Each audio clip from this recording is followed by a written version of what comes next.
আরজিকর হাসপাতালে জুনিয়র চিকিৎসকের অস্বাভাবিক মৃত্যুর ঘটনার প্রভাব পড়ল জলপাইগুড়ি মেডিকেল কলেজ ও হাসপাতালে। দোষী শাস্তির দাবি তুলে বিক্ষোভ দেখালেন কলেজের চিকিৎসক পড়ুয়ারা। দফায় দফায় চলে বিক্ষোভ ছাত্রছাত্রীদের। আরজিকর হাসপাতালের ঘটনায় পুনরায় যেন আর না হয়, এই কারণে জলপাইগুড়ি হাসপাতালের নিরাপত্তা সুনিশ্চিত করার দাবি উঠল। এছাড়াও চিকিৎসকদের উপর আক্রমণ বন্ধ করার দাবি তুললেন জলপাইগুড়ি মেডিকেল কলেজের জুনিয়র চিকিৎসকরা। মৌন মিছিল ও মোমবাতি হাতে এই ঘটনার প্রতিবাদ জানানো হয় এদিন। প্রতিবাদের জন্য 1 মিনিট নীরবতা পালন করব। এবং বন্ধুগণ, আজ জলপাইগুড়ি মেডিকেল কলেজের স্টুডেন্টস ইউনিয়ন এবং WP TMCP সেলের সবাই এখানে একসাথে হয়েছি। কাল রাত 2টো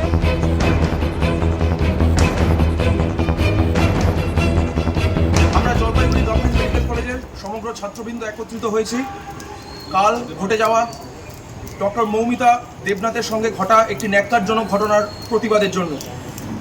আমরা এই ঘটনার সঙ্গে যুক্ত প্রত্যেকটি ব্যক্তির শাস্তি কামনা করি এবং ডাক্তারদের বিরুদ্ধে যে রোষ, যা কিছুদিন আগে আমরা রায়গঞ্জ গভর্নমেন্ট মেডিকেল কলেজে দেখেছি, এবং ডাক্তারদের বিরুদ্ধে সাধারণ মানুষের যা অসন্তোষ এবং তারপর যা নির্যাতনের শিকার ডাক্তাররা প্রত্যেক দিন হচ্ছে, তার আমরা তীব্র প্রতিবাদ জানাই।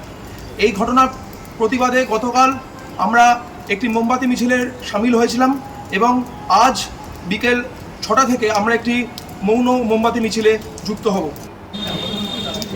আজ